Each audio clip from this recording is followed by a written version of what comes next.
Malam itu suhu badan Arya Kamandanu sangat tinggi. Dia mengigau di atas pembaringan sambil menggeliat-geliat, mengerang kesakitan. Luh Jinggan takut. Dia sangat mengkhawatirkan keadaan Arya Kamandanu. Karena itu dia segera menemui ayahnya.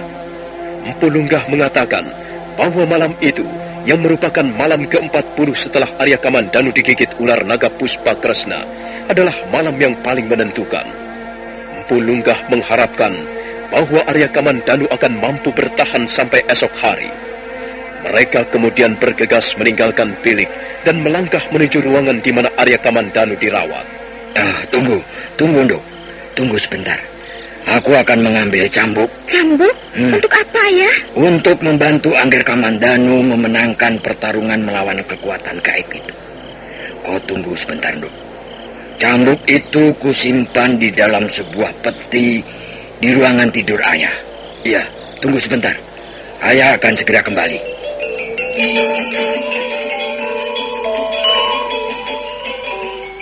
Mengapa Kakang Kamandanu harus dicambuk, ayah? Apakah nanti tidak akan bertambah sakit? Tidak, anakku. Apa yang kulakukan terhadap Angger Kamandanu merupakan suatu upacara. Upacara ini mempunyai tujuan mengusir roh atau kekuatan jahat yang ingin menguasai diri Angger Kamandanu. Lihatlah, cambuk ini tidak terlalu istimewa. Juga bentuknya sangat sederhana. Dengan benda inilah nanti ayah akan membantu Angger Kamandanu memenangkan pertarungan. Mudah-mudahan saja ayah berhasil. Dan Angger Kamandanu dapat diselamatkan dari pengaruh kekuatan gaib itu. Kalau begitu, cepat lakukan, ayah. Tapi, lihatlah. Sepertinya Kakang Kamandanu tidur pulas sekali, ayah. Dia tidak lagi mengigau atau merintih. Barangkali keadaannya sudah menjadi lebih baik, ayah. Tidak, Nduk. Justru sekarang ini keadaan Angger Kamandanu sedang gawat-gawatnya. Dia bukannya tidur, melainkan lelah. Kalau ayah tidak segera menolongnya, kemungkinan besar Angger Kamandanu tidak akan mampu bertahan lagi. Ayo, Nduk, cepat bantu ayahmu. Apa yang harus aku lakukan, ayah? Ayo, sini. Bantu ayahmu melepaskan pakaian Angger Kamandanu. Apa? Jadi Kakang Kamandanu harus tidak berpakaian? Iya. Dia tidak boleh berpakaian sama sekali. Harus telanjang bulat.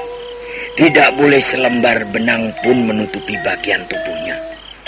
Ayo, Nduk, ayo. Mengapa? Kau malu ya? Ayah, tentu saja aku malu. Aku kan seorang gadis. Tapi, baiklah. Aku akan membuang rasa maluku. Marilah, ayah. Marilah kita lepaskan pakaiannya. Mereka berdua kemudian melepaskan pakaian Arya Kamandanu satu persatu. Pakaian yang sudah kumal dan lusuh itu dicampakkan ke lantai ruangan. Luh Jinggan merasa sangat rikuh. Selama ini dia belum pernah melihat tubuh seorang laki-laki dalam keadaan telanjang bulat.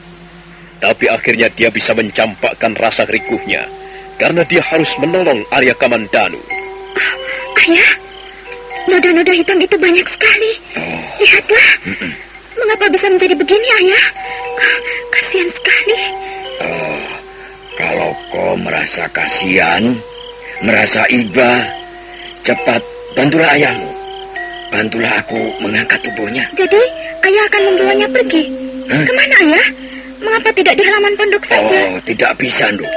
Upacara ini harus dilakukan di suatu tempat yang khusus. Jadi, ayah akan membawanya kemana? Nanti kau akan tahu sendiri. Sudahlah, jangan banyak bertanya-tanya lagi. Nanti semuanya terlambat.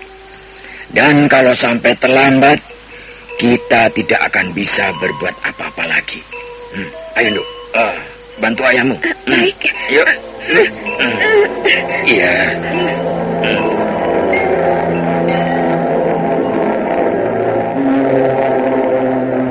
Malam telah mulai larut. Wajah bulan yang sudah tidak sempurna lagi muncul di balik ranting-ranting pohon. Angin bertiup perlahan, menyapu daerah-daerah perbukitan.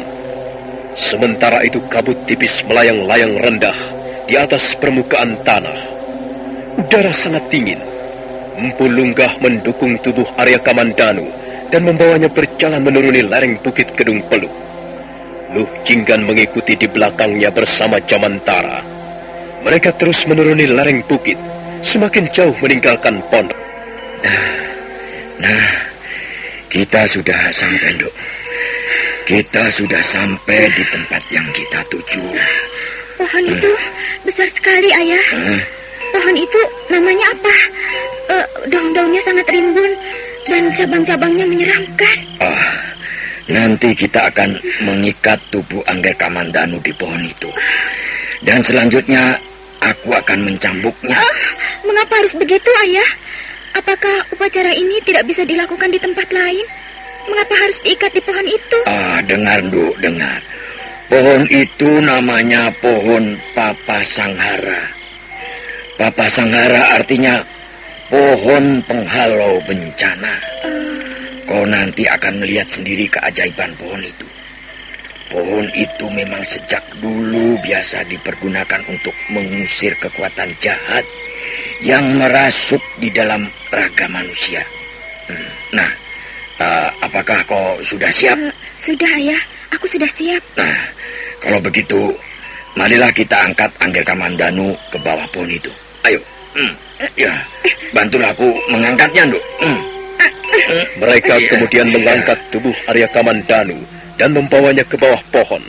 Selanjutnya Empu Lunggah mengikat tubuh Arya Kamandanu dengan seutas tali. Arya Kamandanu diikat pada bagian kaki-kakinya, kedua belah tangannya, dan juga bagian lehernya. Sekarang tubuh Arya Kamandanu sudah berdiri, menggantung pada pohon Papa Sanghara. Empu Lunggah lalu mundur beberapa langkah. Selanjutnya dia mengeluarkan cambuk. Kau berdiri agak ke sana, loh. Nah, jangan terlalu dekat. Aku akan mulai mencambuk. Ayah. Apalagi, Ndo? Apalagi? Sudah ya? Jangan terlalu keras mencambuk. Jangan ganggu ayahmu. Kasihan, Ayah. Nanti dia bertambah kesakitan. Kau ini ada-ada saja, Ndo. Ingatlah, Ndo. Penyakit yang sedang diderita Angger Kamandanu bukanlah sembarangan penyakit. Kita tidak bisa memanjakannya. Penyakit itu harus dicambuk. Penyakit itu harus dihajar supaya segera pergi. Kalau kita memanjakannya dengan bersikap lunak, maka penyakit itu akan semakin menggerogoti jiwa raga Angger Kamandanu. Nah, apa kau ingin begitu? Tidak, Ayah. Nah, baiklah, cepat cambuklah dia, Ayah. Cambuklah dia supaya penyakitnya segera kabur sejauh-jauhnya. Nah, kau mundur ke sebelah sana. Nah, baik. Jangan terlalu dekat. Ya, Ayah. Luh Jinggan mundur beberapa langkah. Hatinya berdebar-debar. Sebenarnya dia merasa iba, tapi dia juga ingin agar Arya Kamandanu segera sembuh dari penyakitnya yang aneh. Karena itu dia memilih diam, menunggu apa yang akan terjadi dengan hati yang berdebar-debar. Sementara itu Empu Lunggah masih terus memilin-milin cambuknya. Kemudian orang tua itu memejamkan matanya sesaat. Hanyalah siluman jahat. Bukan di sini rumahmu. Bukan di sini kolong tempat tinggalmu.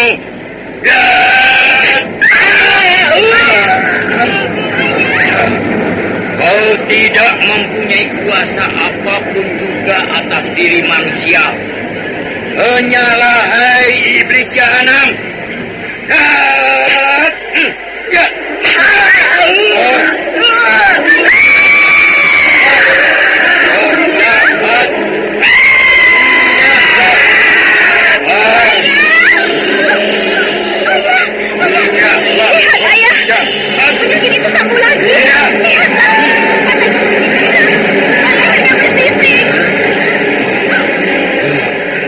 Dia bukanlah Angger Kamandanu. Lihatlah matanya. Mata yang berwarna kemerah-merahan itu adalah sepasang mata milik naga Puspakresna. Dan lihatlah lehernya yang bersisik. Dan suaranya itu, suaranya itu menggeram dan meraung-raung seperti seekor naga. Dia bukanlah Angger Kamandanu. Dialah musuh kita. Dan cambuk ini akan segera mengajarnya. Cepat kau mundur, loh. Mundur. Jangan mendekat. Tapi ayah, bagaimana kalau nanti dia terlepas? Itu akan berbahaya sekali. Ya.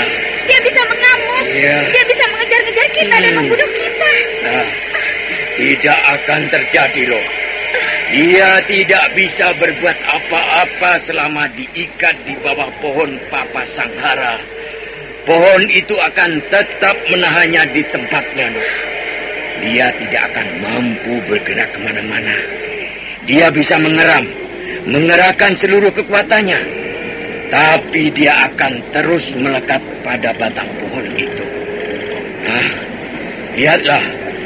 Sekarang cambuk ini akan bekerja dengan sebaik-baiknya.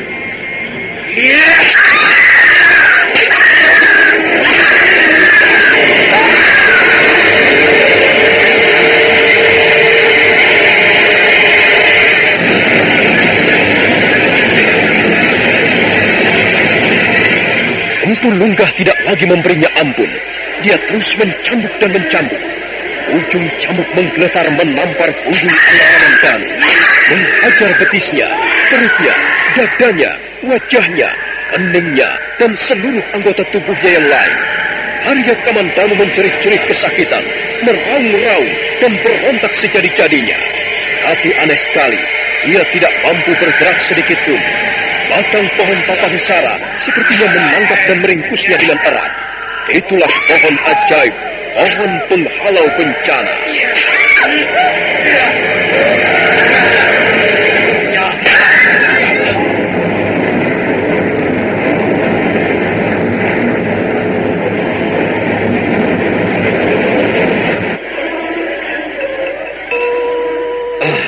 Halo, loh.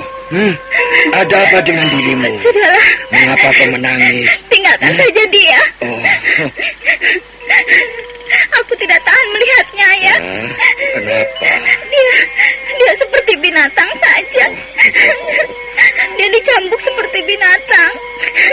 Dia dihajar dalam keadaan telanjang bulat. Dia seperti bukan manusia lagi, Ayah. Dengar, dengar.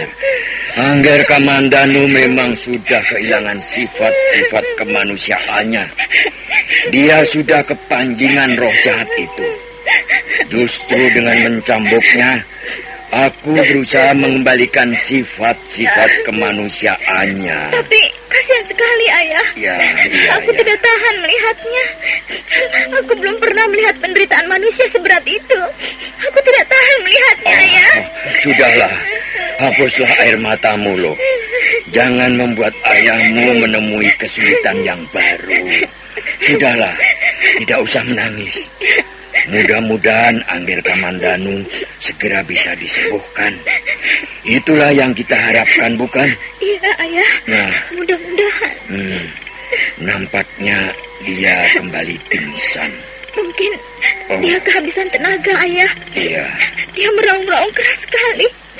Bulu kuduku sampai berdiri. Dia kelihatan sangat mengerikan, Ayah. Dia seperti siluman yang sangat buas. Iya. Tapi aku tahu sesungguhnya dia sangat menderita. Sekarang mari, bantulah ayah. Kita akan membawanya kembali ke pondok. Ayo. Bantulah ayah melepaskan tali-tali pengikatnya. Baik, Ayah.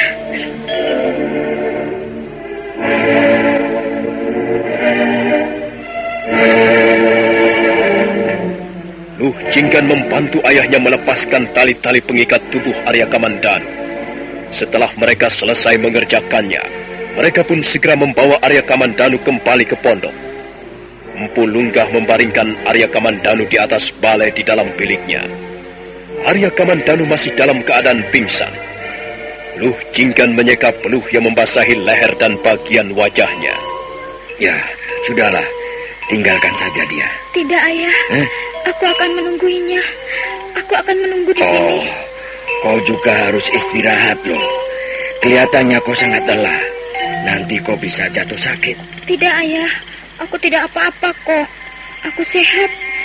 Aku memang agak lelah. Tapi aku tidak apa-apa. Biarkan saja dia sendirian, loh. Dia sudah tidak apa-apa. Tidak ada perlunya kau menungguinya di situ. Lebih baik kau juga istirahat. Tidak, Ayah. Aku di sini saja. Kalau Ayah mau tidur, silahkan tidur. Kalau begitu, baiklah.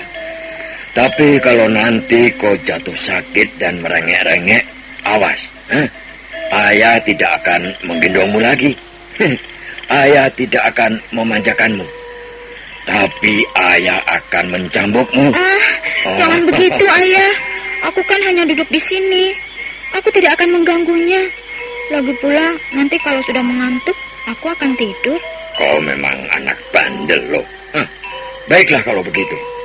Tapi jangan memaksakan dirimu ya. Kalau kau sudah lelah dan mengantuk, kau harus segera tidur. Empu Lunggah segera meninggalkan bilik Arya Kamandanu. Sementara itu Luh Jinggan masih tetap duduk di tepi pembaringan. Hampir semalaman dia duduk di situ. Dia duduk menunggu Arya Kamandanu, memandangi wajahnya, dan sekali-sekali menyeka keringat di wajah Arya Kamandanu. Kakang Kamandanu, sayang sekali. Wajahmu yang tampan itu sekarang sudah bersembunyi di balik noda-noda hitam.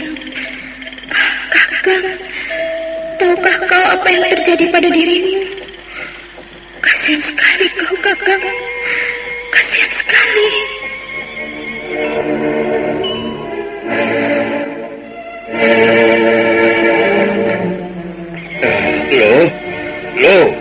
Loh, Jinggan. Ayah, ada apa, Ayah? Jadi kau semalaman tidur di sini. Kau benar-benar sudah tidak mau menuruti kata-kata ayahmu. Kau bukannya berbaring tidur di ranjangmu, malah kau memilih tidur dalam keadaan duduk seperti ini. Apa maksudmu, loh? Ada apa dengan dirimu? Ayah, lihatlah Kakang Kamandanu.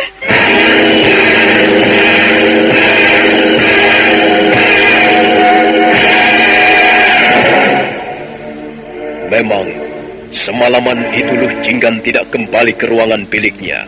Dia memilih tidur dalam keadaan duduk di sebelah Arya Kamandanu. Empu Lunggah menggeleng-gelengkan kepalanya melihat perilaku putrinya. Tapi orang tua itu tidak bisa berbuat apa-apa. Dia tahu apa yang tengah dirasakan putrinya. Nah, bagaimanakah kisah selanjutnya? Apa sebenarnya yang terjadi pada diri Arya Kamandanu? Apakah dia akan bisa pulih seperti sedia kala? Saudara pendengar, silakan menunggu seri berikutnya. Sampai jumpa.